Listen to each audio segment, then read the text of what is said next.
worship of peace. Here we witness someone whose spirit was overpowered. And when I look at this and try to bring it to us as young people, I realize that we may be sitting in this consultation, but our spirits are overpowered. Our spirits are overpowered by what we see. It could be the people that we associate with, the gangs we associate. It could be the cliques that you identify with. Because sometimes when our spirits are overpowered by other people who have influence on us, we lose our identity very easily. And many of us are no longer who we were before, because something had infiltrated us,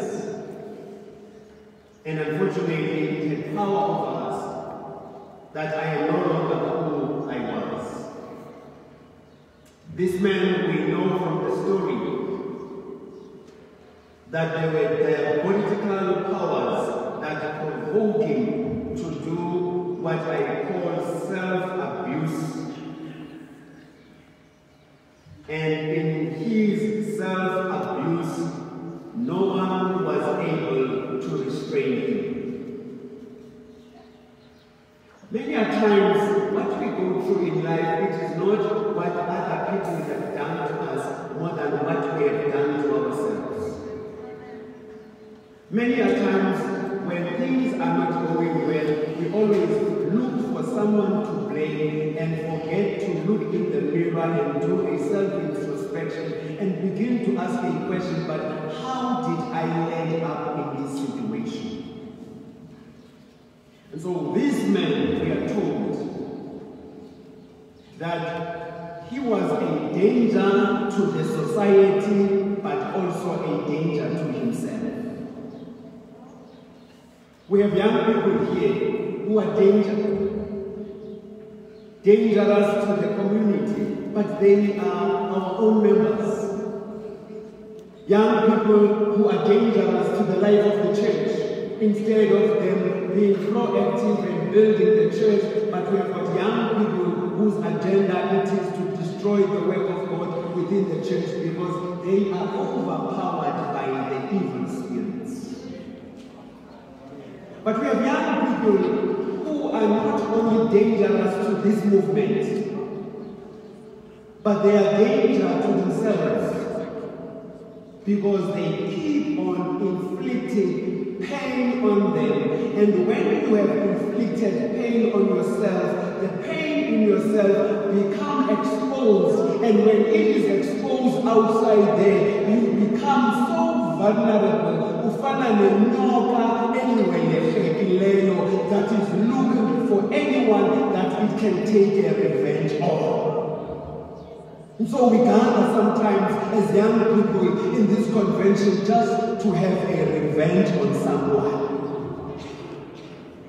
So this is the man that we see in this graveyard. This man was living in a solitude. Something that pushed him out of the comfort of the community was his attitude. Something that pushed him outside this community was his behavior.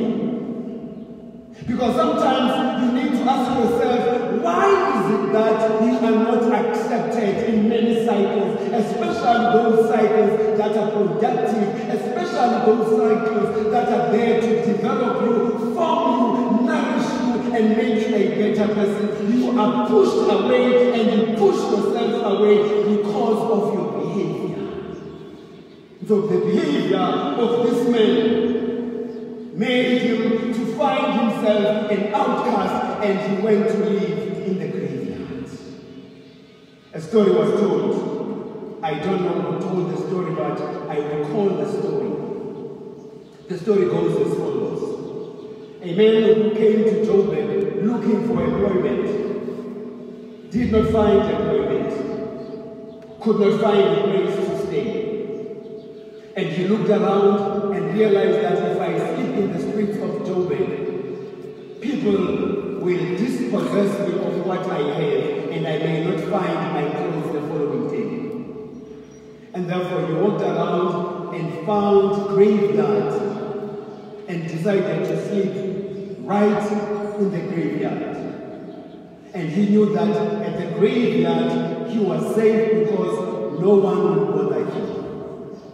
But day one, he slept there comfortably, but also they spotted him and said, there is a strange thing happening to the graveyard.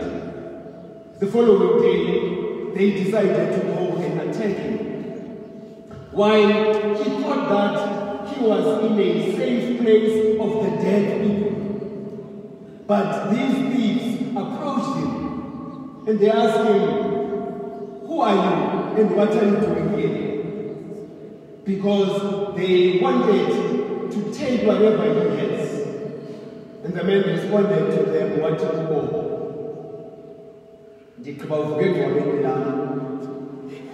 I just needed some fresh air. I'm going back to my room.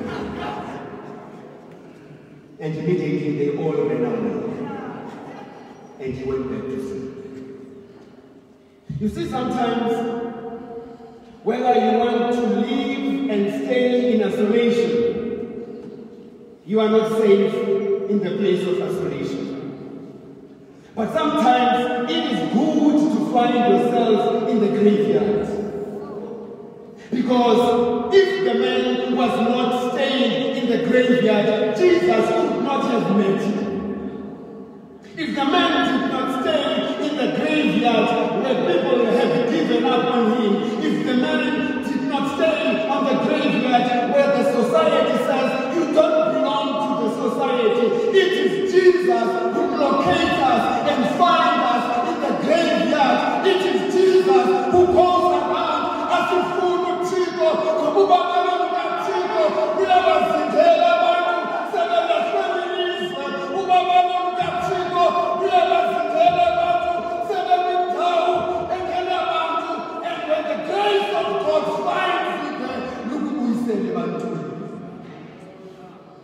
So it was not a bad idea for him to be on the graveyard. But the bad thing about the graveyard is that in the Jewish culture, this man was in touch with the dead bodies. And therefore, in their own culture, he was impure. How often in the church, as we try to discern about social holiness, how often when we see people that are coming from the world and we look at them and say to them, they are impure. Silibare, kukuwa tutiko, akazelanga malungisa. Silibare, owe tutiko, akazelanga, atikayeteta, atikrisha, alifunege, baba pilalo, lifunege baba pilalo. The gospel that we need to preach is the gospel that needs to take us to the graveyard where things seems to be dead. By the way, who kicked us as love is a graveyard?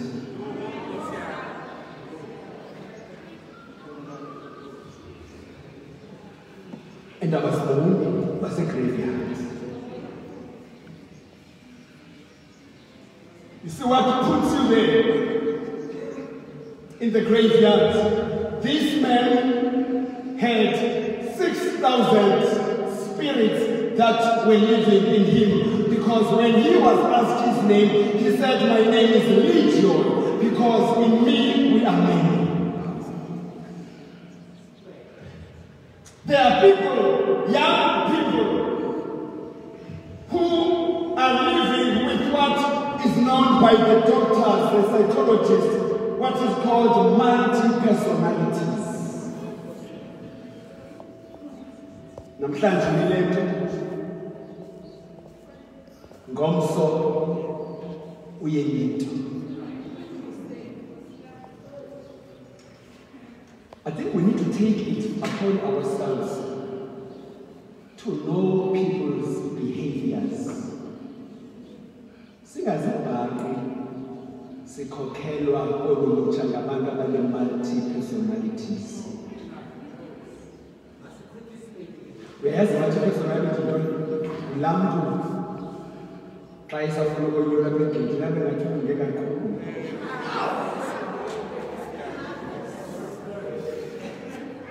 And nimthande, yes?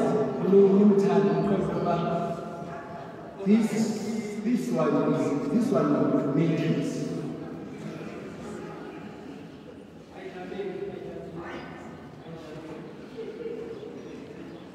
But when time comes, because that time comes, the true person comes out.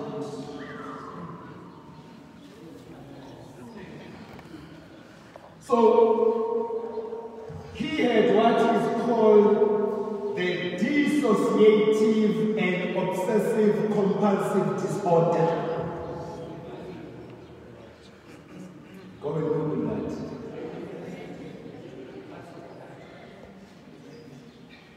And the church is struggling today because the church is full of people who had disorders.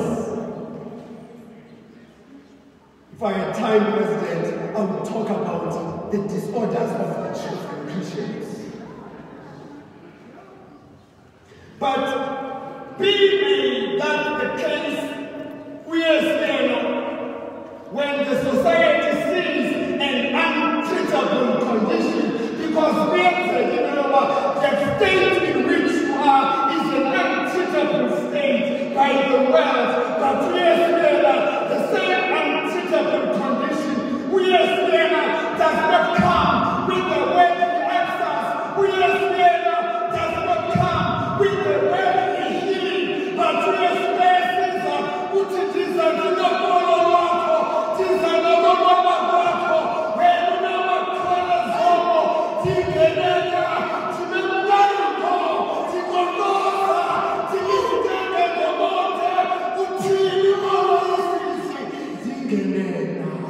That's what God does when He wants to change your personality.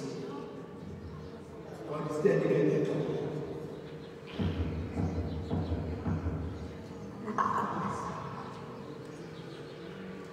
Let's go to this communion. But as we go to this communion, I want to say, as we reimagine and as we rediscover our identity, we have a God whose power is to transform. So no matter how hard and how difficult is your condition, no matter how many spirits that have infiltrated you, no matter how much you are possessed by the evil spirit, but there is a God who comes to us. And when that God comes to us, that God will look at us and speak to the spirit and say to the spirit, come out of him. President, the convention, yes, it's still.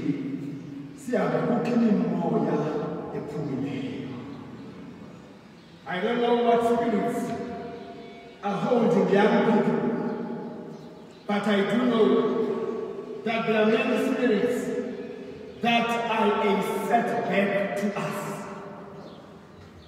Sometimes the spirit that holds you, the spirit